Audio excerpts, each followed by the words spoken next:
Well, welcome everyone, and thank you for joining us for today's podcast around academic integrity, past and present. My name is Dan Allen. I am a system principal in academic services with the Durham Catholic District School Board. I have served as a school principal as well as a school vice principal and academic consultant as well as classroom teacher. So it's been a lot of different roles over the past 24 years in education. I have worked in committees with my school board around academic integrity guidelines as well as guidelines for artificial intelligence for students, educators, and families. And I'm joined today by Erica Arbour. Thanks, Dan. My name is Erica, and I teach at Durham College in Oshawa, Ontario. I teach in our Faculty of Health Science, in particular, our program called Recreation Therapy. So, as a program coordinator, I help lead our faculty team that support our students. And what we've been focusing a lot on in our professional development as a faculty is around academic integrity, and specifically with generative AI and how that has impacted students' learning and how we can create authentic assessments and create a more interactive type assessment. And kind of staying away from those typical essays that some of those large learning models are able to produce quite quickly. So today we're going to go through academic integrity, past and present. And so again, we're going to have a quick introduction and a land acknowledgement. We're going to be talking about what is academic integrity, the history of academic integrity, why students cheat, and something that definitely has been on educators' radar in the past 3 years is academic integrity in the age of artificial intelligence. And so now I'll pass it over to Erica for our land acknowledgement. So Dan and I are both grad students at Ontario Tech University. I work on campus as well. We share a campus with Durham College. So although we are joining each other today virtually, we are talking about the lands where Ontario Tech and Durham College are located. So we want to recognize the land on which we gather are covered under the Williams Treaties and rest within the traditional territory of the Mississaugas of Scugog Island First Nation, a branch of the Anishinaabe Nation, which also includes Algonquin, Chippewa, Odawa, Ojibwe, and Potawatomi peoples. It is through the treaty process that we are able to live, learn, teach, and prosper in this region. We acknowledge with gratitude this land and the Indigenous peoples who have cared for and continue to protect Turtle Island and its resources. We commit to the responsibility of reconciliation and the work of increasing awareness and understanding of our shared history. We do so by recognizing the past and working toward a shared future as friends and allies. As we engage in learning on this land, we are guided by the seven grandfather teachings: love, respect, bravery, honesty, humility, wisdom, and truth, which align deeply with the values of academic integrity. Love reminds us to care for ourselves and others, to express our ideas with passion and authenticity, and to act with mutual responsibility in our academic work. Respect calls us to honor all people, perspectives, and the natural world. In scholarship, this means acknowledging the sources and voices that inform our learning.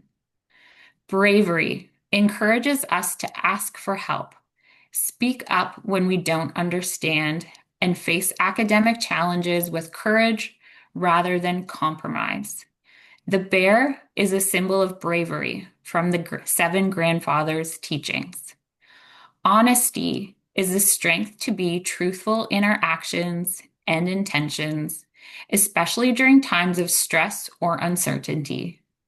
Humility teaches us to recognize our limitations, take responsibility for our learning, and support others without compromising academic standards. Wisdom is found in thoughtful reflection and critical thinking. We seek knowledge from reliable, scholarly sources and apply it with care. Truth is the foundation of both learning and reconciliation. We commit to speaking our truth, honoring the truths of others, and ensuring work reflects our genuine understanding. By grounding our academic practices in these teachings, we honor Indigenous ways of knowing and uphold our shared responsibility to this land, its peoples, and to each other.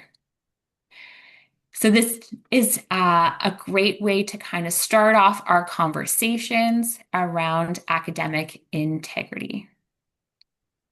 Well, thank you very much.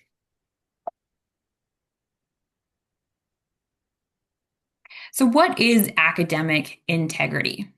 And as we started to prepare for this podcast, I did some reflecting on our policy definitions, even from my work at Durham College, and really getting into what is academic integrity.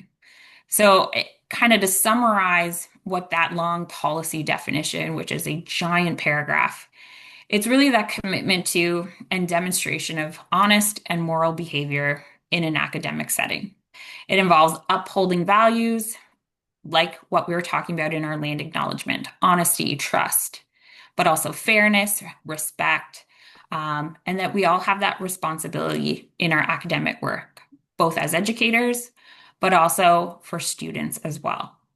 And so I like how we can align academic integrity with those seven grandfather teachings, going back to honesty, respect, and that piece around responsibility. Yeah, I pulled our document as well. So we have one academic integrity statement for students and a separate one for teachers. But they all kind of hinge around three main ideas around respect, fairness, and responsibility. So as I was listening to the land acknowledgement here with you, I was thinking about that and thinking about what we had put in place in terms of our policy documents as well. But it is interesting. When I had a look at some of the research that was available, there really are a lot of different definitions of the term academic integrity. And so you'll see different things. I have a 2018 study by Eaton and Adino who mentioned that there is actually a differentiation between academic integrity and educational integrity. And they were two separate pieces. So academic integrity includes academic misconduct, academic dishonesty, and plagiarism. But educational integrity actually broadens that scope a little bit, and it's used to differentiate from the work done by the Center for Academic Integrity in the US. So I think a lot of times people see the word academic integrity, it gets kind of pinned to that group out of the US, out of that group. But educational integrity is another lens to look at that through. Absolutely. And I think about in that policy definition, because we're in that educational setting at the college, it then goes directly into that plagiarism piece. And then it looks at it through more of that punitive type lens. And like, if you do this, this is going to happen to you. And then it starts going into here are kind of like the punishments for it. And this is strike one, this is strike two, this would be strike three. So it's really that negative connotation with it. Yeah. As I was doing some of the research too, I was thinking about like pop culture and where we see academic integrity. And the immediate thing that popped into my mind was that the TV show Shameless, I Oh think yeah. early in the series, Lip, the character Lip is writing the SATs, for people for money, right? So it's sort of like Yeah. contract cheating. And I did a little bit of reading around contract cheating as well. We'll get into that a little bit later too, but the idea of essay mills and paper writing for hire. And then I looked at other movies too. So there was movies called The Bad Genius in 2017 and The Perfect Score in 2004. And both of those kind of all the plot line was around cheating in either high school or higher education. Yeah. Yeah. If you ever watch the TV show Suits, Mike Ross, he's hired to write the LSATs and he Right. scores brilliantly on all of them. But that's how he starts his fraud career as a lawyer. That's right. I did see that show, but I just forget about that one. Thanks for reminding Yeah, me. We watched the first few seasons of it and then it kind of tapered off. I think we kind of ran out of steam on it. absolutely. But yeah, I mean, I think the biggest thing to come away from this is that there's going to be a varying definition of this term academic integrity. Is it just cheating? Is it more than cheating? And we'll talk a little bit later on in the podcast about, the role that AI now plays in that and how that line has become even more blurred with new technologies available to us. Absolutely. So Erica, you mentioned a little bit about the history of academic integrity. When you're talking about, is it just cheating? Is it punishment? Are we talking about trying to, empower students to, become more, um, thoughtful of their use of alternate sources in education? And so we decided to take a little bit of a look at the history of academic integrity, and I think we joked around like I think the first test was written, and the first person cheated on that test pretty much immediately. So I did a little bit of reading around some history of academic integrity, and it was actually in that 2018 Eaton and Adino article. They talked about in the 1980s there was a counter approach to punishing academic misconduct. And so it went from academic misconduct and punishment to academic integrity and trying to promote the use of preventative educational approaches. And their research indicated that taking that approach as opposed to a punitive method was more beneficial for learners and for educators. But if the earliest indication of academic integrity that I found was actually in Europe in 1879. There was a Galway article published called Plagiarism or Coincidence in Ireland, and it was noted as one of the earliest considerations of plagiarism and academic misconduct in journal publishing. Interesting. So it's been around a lot longer, or much further along before AI came in. AI is not the only kind of thorn in our sides here when we talk about academic integrity. There's so many other things, right? We've worked on other projects together through our grad school, and we worked with somebody in admissions before, and she was sharing stories about how people would just hire somebody else to write their entrance essay for them. And now you can just go into ChatGPT or Microsoft Copilot and say, hey, can you write an essay for me? Here's a rough topic, an idea for it. Spit out a great entrance essay for me to get into school. So that plagiarism piece or that academic misconduct's happening even before somebody steps foot on campus or into a virtual classroom. Absolutely. Yeah. And I mean, I think we know growing up and going through school, I mean, cheating is nothing new, right? So we can consider it in terms of the lens of AI right now. But I mean, the reality is cheating is taking place in a variety of different ways. I found, I think it was on Facebook Marketplace, it was called a cheating calculator. So it looked like a regular graphing calculator that a student would be allowed to use, but it actually had all of the software built into it to do algebra, to draw graphs, etc. So you could actually use the camera on the calculator to take an image of the whatever you're working on, and it will do that work for you. So we certainly know that cheating has been around for a long time, either from writing on the back of your hand to technology now in 2025. But it's certainly nothing that we haven't seen before. Absolutely. Students are always getting more and more creative, and it's trying to stay ahead of that and sharing those stories in our communities of practice of, hey, this is how we caught somebody cheating, this is what was happening, and then that translates into how we do things, translates into future policies so we can try to stay on top of it. Yeah, and I think it's important too for educators to really educate and talk with students about, cheating or academic integrity and misrepresenting someone else's work as your own, because the reality at the end of the day, the only person that's really being hurt in that is the individual who is cheating. Like if I'm going to cheat my way through a degree and I get a professional credential, eventually that's going to catch up with me at some point. I can't go and, practice in a professional field and not have the background to do so. Absolutely. I had a high school teacher, a coach actually, and he would always say if we were cutting our run short, you're only cheating yourself. Absolutely. Absolutely. So moving along, the next piece of research we did is we know that cheating happens, but the question is why do students cheat? And this is sort of an interesting one where there are a variety of reasons why students indicate that they cheat. I had a 2022 research by Miles et al. Who indicated that there were a variety of reasons, my apology, in a literature review around why students cheat. So I'll read you kind of a list of what they've come up with. So the first one they talked about was a lack of understanding of what constitutes academic misconduct. So they don't actually understand that what they're doing is cheating. Maybe they're pulling data from a source and not properly citing that.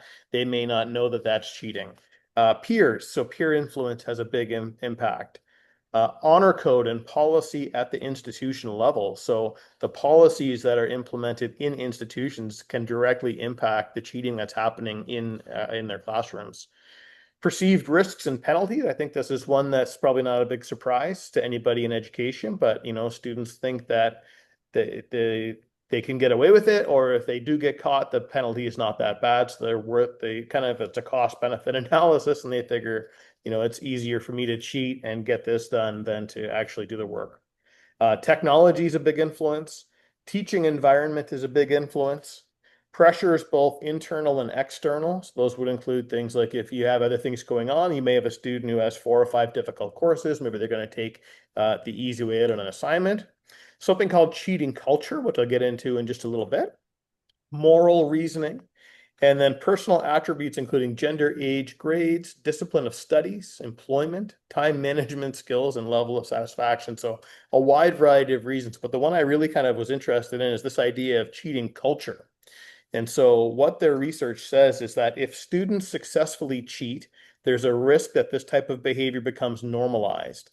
If there's a belief that cheating occurs in an institution, a cheating culture is likely to develop, making it more probable that current and future students will engage in that misconduct. So I thought that was really interesting that, it's sort of one of those things we always say, like you promote what you permit. And so if you Mhm. permit cheating or you turn a blind eye to it or you don't have effective policies in place, you can actually promote cheating within your institution.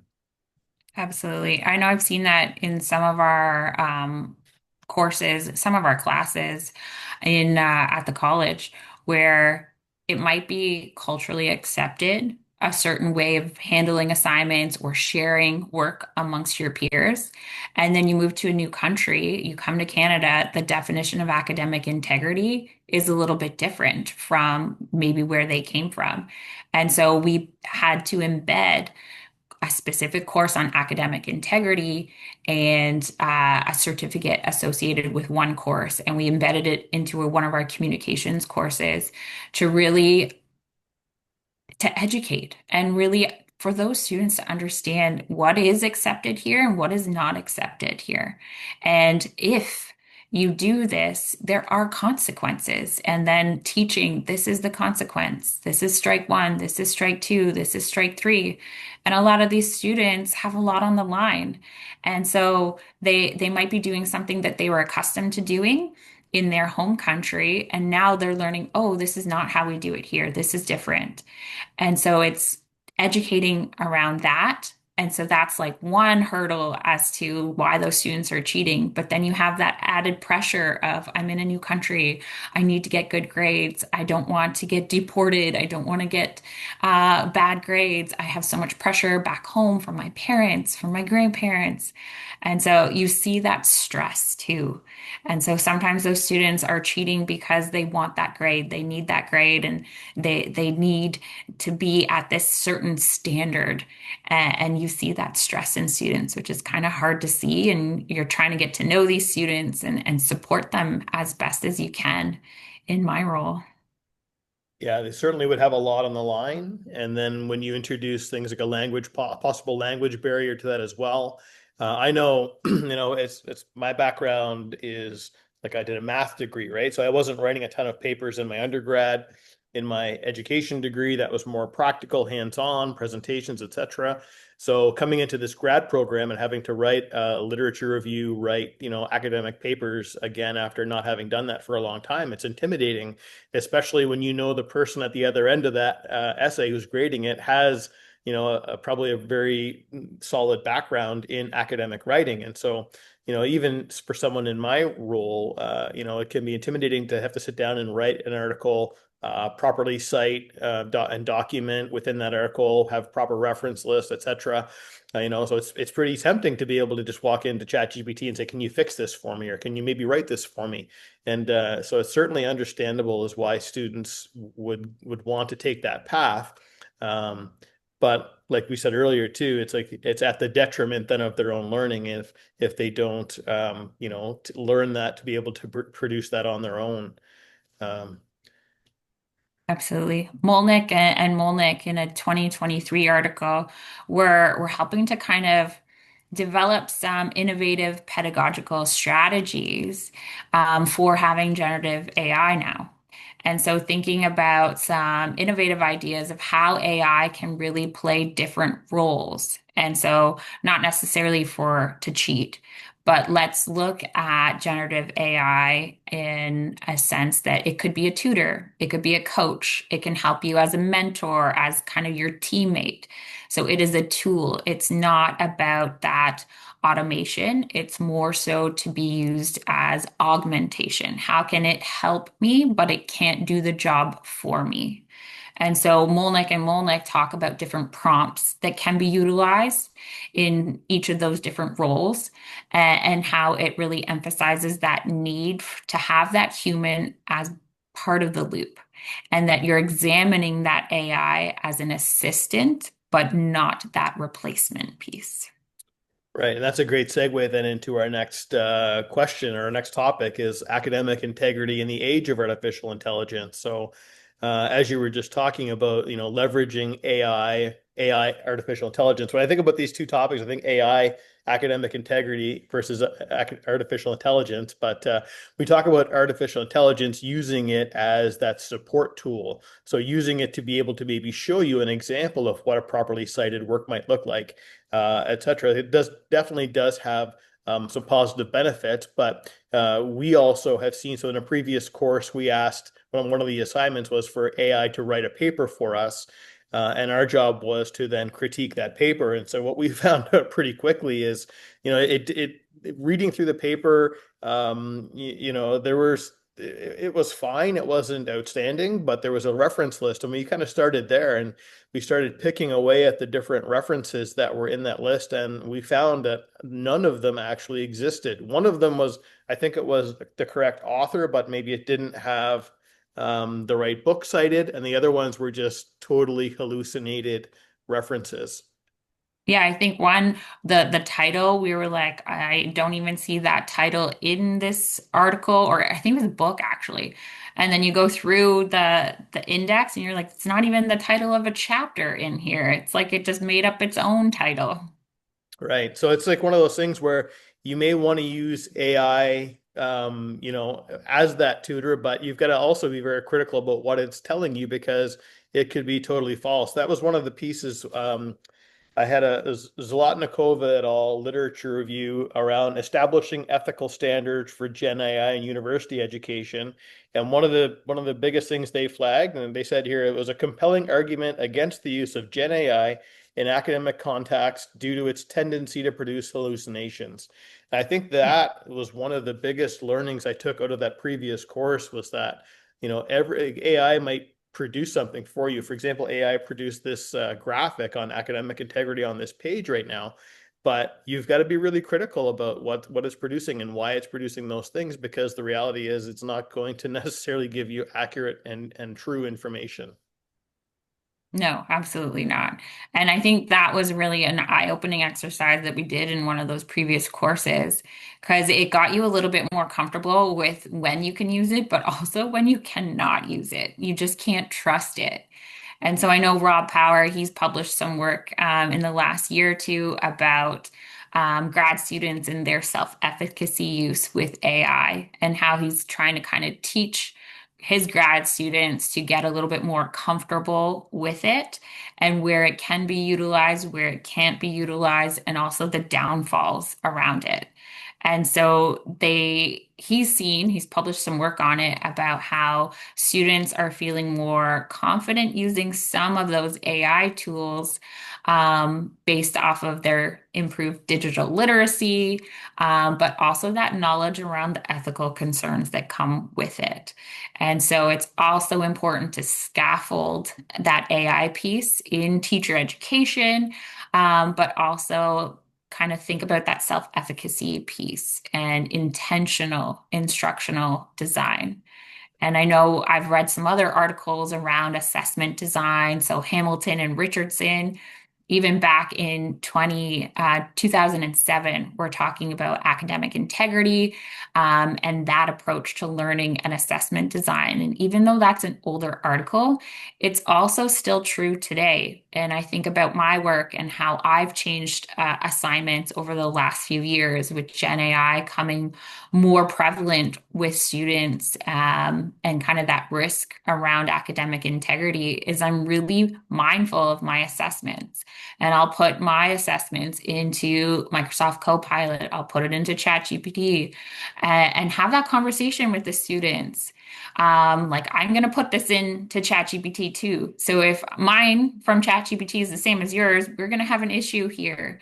So really thinking about assignments that are more reflective or more authentic, more problem-based to really kind of reduce opportunities for plagiarism and cheating.